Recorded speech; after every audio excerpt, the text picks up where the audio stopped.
For 30 years, Joel Goldsmith searched every religion, every philosophy, every healing method known to humanity. What he discovered in a moment of desperate silence changed everything we thought we knew about God, healing, and the very nature of reality itself. This wasn't just another spiritual teaching. Most people pray to God, asking for things, begging for help, hoping for miracles from some distant divine power. Joel discovered we've been approaching this completely backward for centuries. The revolutionary truth he uncovered doesn't just heal bodies. It transforms entire lives in ways that seem impossible. The secret isn't about getting God's attention or becoming worthy of divine love. It's about realizing something so profound, so simple, that when you truly understand it, physical healing, emotional freedom, and material abundance become natural expressions of what you already are. This discovery shattered every religious assumption Joel had ever held. It challenged the very foundation of traditional Christianity and opened a doorway to what he called the mystical path, a way of living that makes miracles ordinary and transforms every moment into a sacred encounter. Here's what Joel realized that night in 1946 during his deepest spiritual crisis. God isn't separate from you, waiting somewhere in heaven to be contacted through prayer or worship. God is your very consciousness when it's free from the illusion of separation. This isn't philosophy. This is practical foundation for miracles. Think about it carefully. Every time you've experienced peace, love, or sudden knowing that transcended your circumstances, you weren't contacting something outside yourself. You were experiencing your true nature without the interference of fear-based thinking. Joel called this the Christ within, your divine identity. When you stop seeking God out there and recognize the divine presence as your own consciousness expressing itself as your life, something extraordinary happens. Problems don't get solved through effort. They dissolve because you're no longer creating them from a place of separation and lack. This recognition changes everything about how you approach challenges, relationships, health, and abundance. You're no longer a limited human being seeking help from God. You're divine consciousness itself, expressing as your individual human experience. Joel discovered what he called the practicing of the presence. But this isn't meditation as most people know it. This is a radical shift in how you perceive reality moment by moment. You stop seeing yourself as a human being having occasional spiritual experiences during prayer or meditation. Instead, you begin recognizing yourself as spiritual consciousness having a human experience. When this recognition becomes natural rather than something you have to remember to do, your entire relationship with challenges, health, relationships, and abundance transforms at the core level. The practicing isn't something you do for 20 minutes in the morning and evening. It becomes the foundation from which you live every moment of your day. You begin to see through the appearances of discord to the underlying harmony that's always been present. You start recognizing that what you call problems are actually invitations to go deeper into truth. Every challenge becomes an opportunity to practice seeing through appearances to spiritual reality until this seeing becomes more natural than breathing itself. This is where Joel's teaching becomes revolutionary and challenges everything traditional religion has taught about the relationship between humanity and divinity. He taught that the moment you realize I and the Father are one, you stop being a person who needs healing and become the very presence that does the healing. You're not trying to get something from God. You are the God presence expressing itself as your individual consciousness. But here's the part most teachers miss completely. This realization doesn't happen through effort, technique, or years of spiritual practice. It happens through what Joel called resting in the silence of being. When thoughts stop trying to fix, change, or improve anything. When the mind releases its grip on outcomes and solutions, truth reveals itself naturally. A woman came to Joel with terminal cancer that doctors said was incurable. Instead of treating her condition, he sat with her in this silence of being. Within weeks, every trace of cancer had disappeared from her body. The doctors called it medically impossible. Joel knew it was spiritually inevitable once the illusion of separation dissolved and her true spiritual identity was recognized and experienced. Margaret had struggled with chronic pain for 15 years that dominated every aspect of her daily life. Doctors, specialists, alternative healers, pain management clinics. Nothing provided lasting relief. She'd tried every spiritual method imaginable, from positive thinking to energy healing, but the pain persisted relentlessly. When she finally encountered Joel's teaching through a friend, she was skeptical but desperate enough to try anything. The first breakthrough came not during formal meditation, but while washing dishes one ordinary Tuesday morning. She suddenly realized she'd been seeking healing as Margaret, the suffering person. In that moment of washing dishes, something extraordinary happened. Margaret, the person with chronic pain, disappeared from her awareness, and only pure awareness remained. Awareness without pain, without story, without the identity that had been suffering for 15 years. The pain was simply absent. Within 3 months, the chronic pain that had defined her life for 15 years was completely gone. But more than that, Margaret discovered she was living from a completely different foundation. Fear-based thinking had lost its grip on her consciousness entirely, and life became an adventure rather than an endurance test. Robert was facing complete financial ruin after 20 years of building his business. Bankruptcy papers were being prepared, creditors were calling daily, and his marriage was falling apart under the crushing weight of financial pressure. Traditional positive thinking and manifestation techniques had only made him feel more frustrated and hopeless. Joel taught him something radically different from anything he'd encountered in self-help or prosperity teachings. Instead of trying to demonstrate prosperity or attract abundance from outside himself, Robert learned to recognize the abundance that was already present in his consciousness as his spiritual birthright. He stopped seeing himself as lacking and needing to attract abundance from some external source. As Robert began living from this recognition of inherent wholeness rather than acquired prosperity, opportunities appeared naturally without force or struggle. His consciousness shifted from scarcity to abundance. Within 6 months, not only was his business thriving beyond his previous success, but his relationships had transformed because he was no longer operating from fear and desperation. He was expressing from fullness rather than grasping from emptiness, and life responded accordingly. Sarah had been battling severe depression for most of her adult life, spending years in therapy and trying various medications that provided some relief, but never addressed the underlying emptiness. She'd tried meditation, spiritual practices, self-help programs. Some provided temporary uplift, but nothing created lasting transformation. Through Joel's teaching, Sarah discovered that depression wasn't something wrong with her that needed to be fixed through treatment or positive thinking. It was the natural result of consciousness believing it was separate from its source, cut off from the love and wholeness that is its true nature. When this fundamental belief in separation dissolved through recognition of her true spiritual identity, depression couldn't maintain itself anymore. The shift happened gradually over several weeks as Sarah began experiencing moments of causeless joy and deep peace that had no external reason or trigger. These moments expanded and deepened until they became her natural state, rather than temporary experiences. The person who had been depressed for decades simply was no longer there. A new foundation for living had been established that was unshakable by external circumstances. James had been seeking spiritual truth for 20 years through various teachers, traditions, and practices. He'd had profound experiences, moments of awakening and deep peace, but somehow always seemed to fall back into old patterns of thinking and reacting to life's challenges with the same fears and frustrations. What Joel revealed changed everything about James's approach to spirituality. James realized he'd been treating spirituality as something he did rather than something he was. He'd been seeking enlightenment as a future attainment, rather than recognizing his true nature as already enlightened consciousness temporarily forgetting itself. The moment he stopped seeking enlightenment and recognized his true nature as already enlightened consciousness, simply having a temporary human experience, everything shifted permanently. The spiritual search ended not because he found what he was looking for, but because he realized he'd never actually lost it.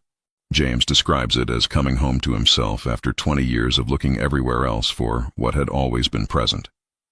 The seeking ended, but spiritual living began in a completely natural, effortless way that integrated seamlessly with daily human responsibilities and relationships.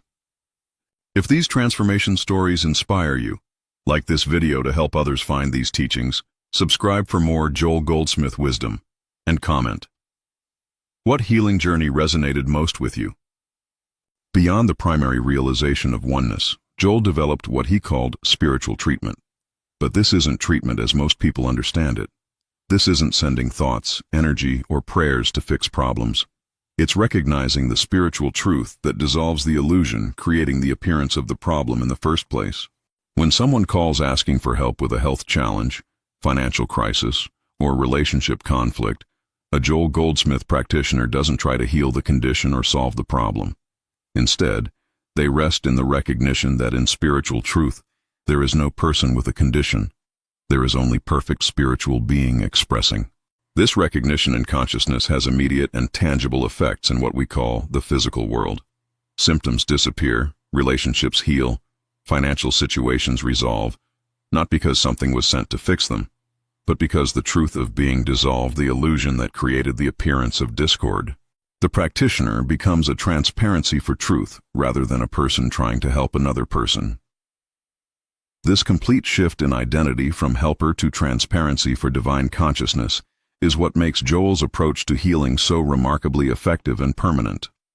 Joel taught what he called spiritual discernment, the developed ability to see beyond appearances to spiritual reality in every situation you encounter. When you look at a magnificent sunset, you're not simply seeing colored light hitting particles in the atmosphere. You're witnessing infinite beauty expressing itself in form. This same discernment applies to everything in your experience throughout the day. When you see lack, discord, disease, or limitation, you're looking at appearances that have no spiritual reality.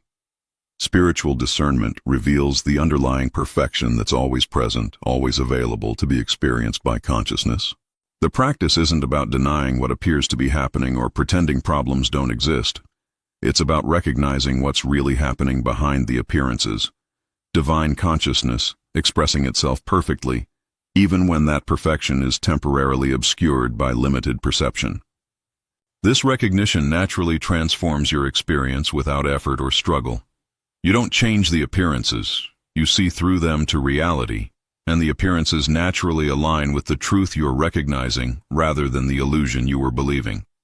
One of Joel's most powerful and transformative techniques was what he called the art of dying daily. This isn't about physical death. It's about the daily dying of the personal sense of self that believes it's separate from God, from good, from the wholeness that is its true nature. Every time you catch yourself thinking as a person who lacks something, needs something, or fears something, you can let that personal sense die in that moment. In its place, you recognize yourself as the very presence of completeness, expressing itself as your individual experience of life. This dying to the personal sense becomes so natural and automatic that you begin living from spiritual identity rather than human identity, without effort or constant remembering. From this foundation, what humans call miracles become normal, natural expressions of what you actually are. The daily practice of dying to limitation and being reborn to truth creates a momentum of transformation that eventually becomes self-sustaining. You no longer have to work at being spiritual. You simply are spiritual consciousness expressing as human experience. Joel discovered that the key to permanent transformation lies in what he called the middle path, living fully human while knowing yourself as divine consciousness. You don't transcend the human experience or escape into some ethereal spiritual realm. You live human life from your true spiritual foundation. This means you pay your bills, maintain your relationships, care for your body, and fulfill your responsibilities. But you do all of this from the recognition of your true nature rather than from fear, lack, or the belief that you're separate from infinite good. The middle path dissolves the old spiritual misconception that you must choose between being spiritual and being practical. You become supremely practical because you're operating from truth rather than illusion, from abundance rather than limitation, from love rather than fear. Daily life becomes a continuous expression of spiritual principles rather than a distraction from them. Work becomes worship, relationships become holy encounters, and the most ordinary activities become opportunities to express divine creativity and love. But let's be completely honest about the challenges you'll face as you begin living these truths. The mind that's been conditioned for years or decades to think in terms of separation, lack, and limitation doesn't instantly embrace these revolutionary ideas. You might experience what Joel called periods of spiritual dryness. During these challenging times, the old thinking patterns seem to return with a vengeance. You might doubt everything you've learned, feel like you're back where you started, or wonder if any of this spiritual understanding is real or just wishful thinking and self-deception. Joel taught that these periods are actually signs of genuine progress, not failure or spiritual regression. They're the final attempts of conditioned thinking to maintain its grip on your consciousness. The key is not to fight these experiences, but to continue resting in truth even when you don't feel it. These dark nights of the soul, as mystics have called them, are temporary and necessary parts of the transformation process. They're opportunities to prove that your spiritual understanding doesn't depend on feeling good or having positive experiences. Another common challenge that can derail spiritual progress is what Joel called spiritual pride, the subtle tendency to believe you're more evolved, more enlightened, or spiritually superior to others who haven't discovered these truths. This form of separation can actually block your continued spiritual unfoldment. The antidote to spiritual pride is genuine humility, recognizing that spiritual understanding is a gift of grace, not a personal achievement or accomplishment. You didn't earn or deserve this awareness any more than you earned the ability to breathe or your heart's ability to beat automatically. When spiritual pride arises, and it will arise subtly even in sincere seekers, return immediately to the simplicity of gratitude. Be grateful that truth is revealing itself through your consciousness, and let that gratitude dissolve any sense of spiritual superiority or separation from others. Remember that everyone is the same divine consciousness expressing at different levels of recognition. Your role is to be transparent for truth, not to judge others' spiritual development or try to convince them of what you've discovered. Perhaps the most challenging aspect of Joel's teaching is learning to live without the mental habit of trying to use spiritual truth to get something. The conditioned mind wants to turn these principles into techniques for manifesting desires, solving problems, or achieving better life circumstances. But the moment you try to use truth to get something, you've stepped back into the consciousness of separation. You've become a person who lacks something and is trying to use spirituality to acquire it.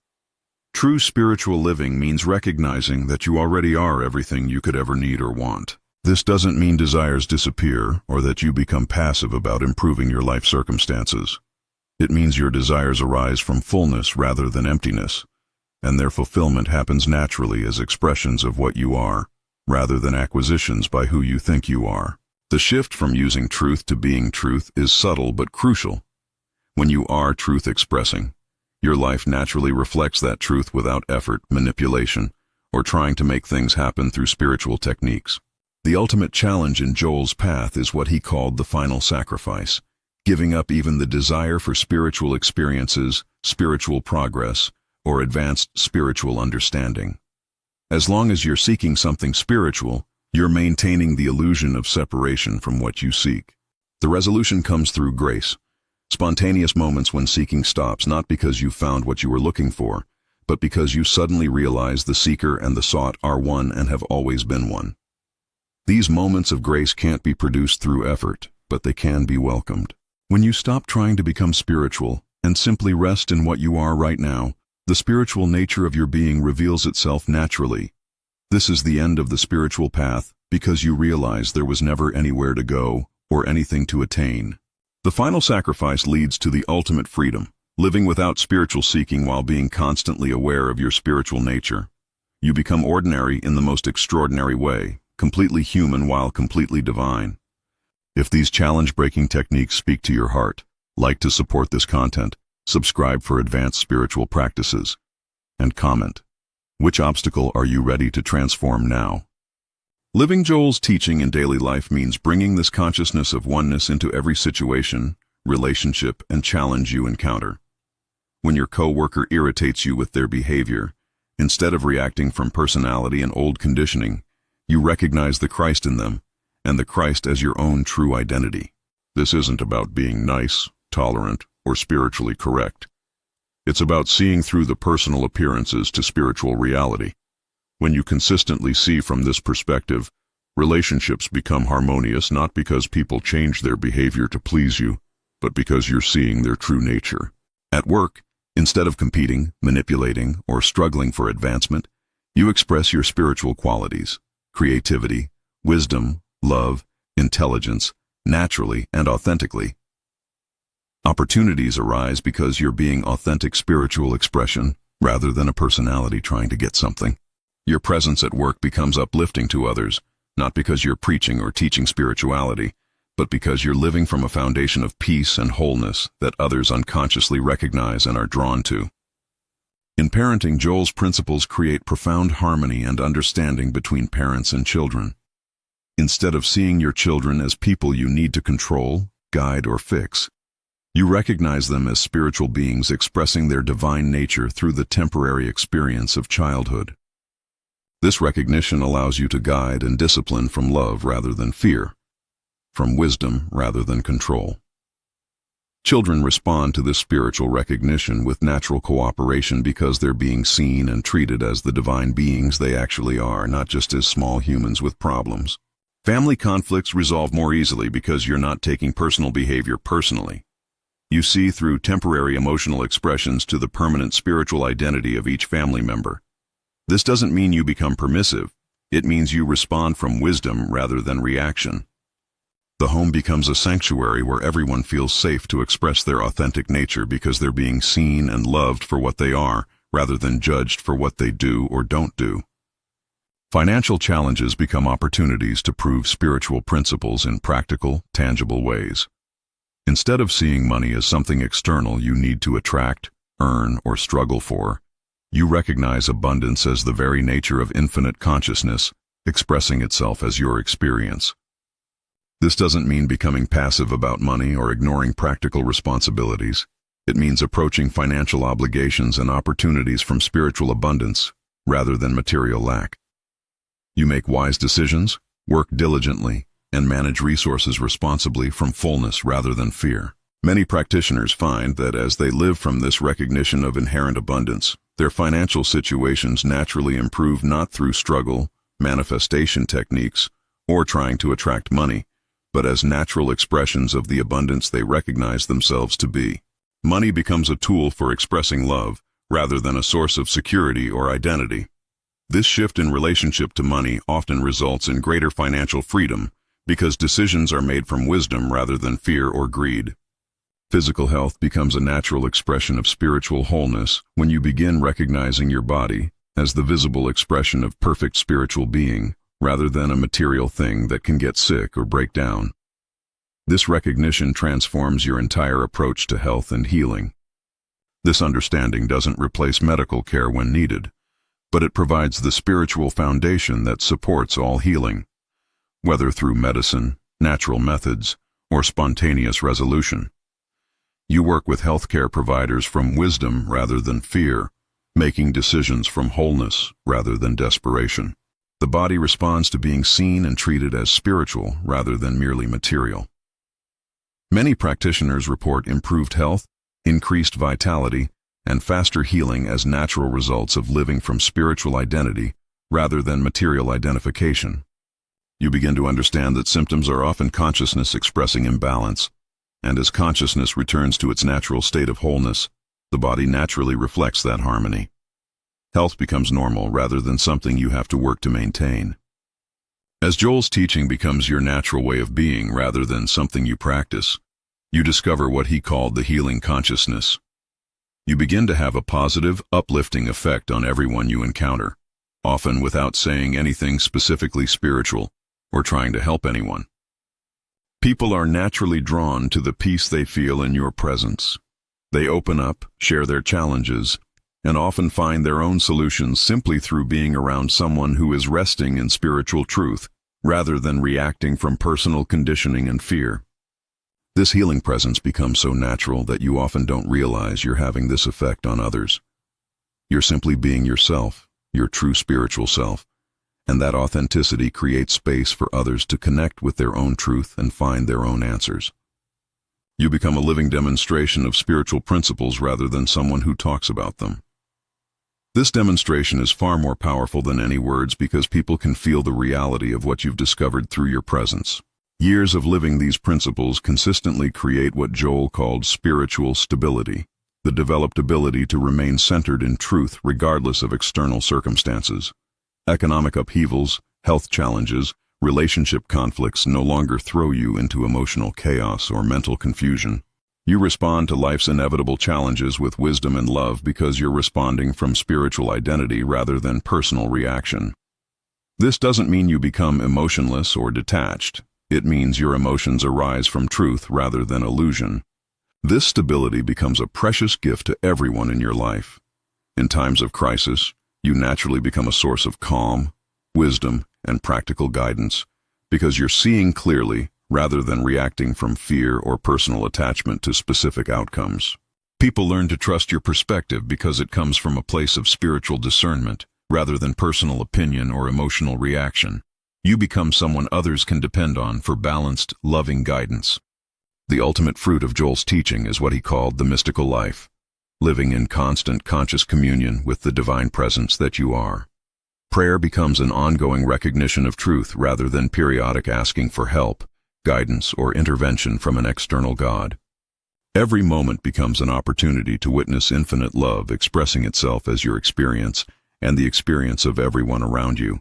Work becomes worship, relationships become holy encounters, and the most ordinary activities become expressions of divine creativity. You realize that the mystical life isn't separate from ordinary human life. It's ordinary human life lived from your true spiritual identity. Nothing in your external circumstances needs to change except the foundation from which you perceive and respond to everything. The mystical life is available to everyone because everyone is spiritual consciousness expressing as individual human experience.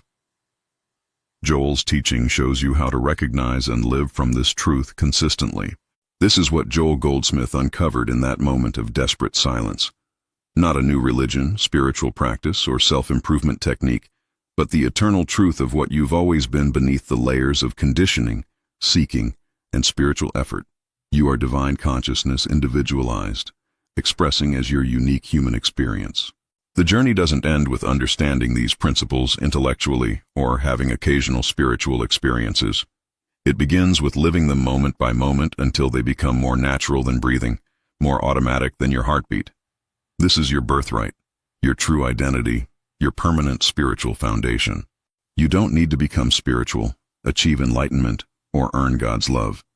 You need to stop believing you're anything other than the spiritual being you've always been. When this recognition becomes your natural state of consciousness, you discover that everything you ever sought through spirituality has always been your own true nature. The search ends, but life begins.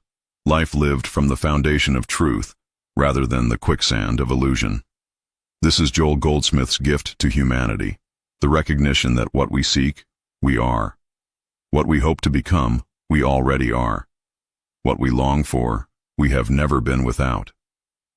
If your spiritual understanding expanded through these Joel Goldsmith secrets, like this video, subscribe for more transformative teachings, and comment, "I am transformed," to confirm your new path.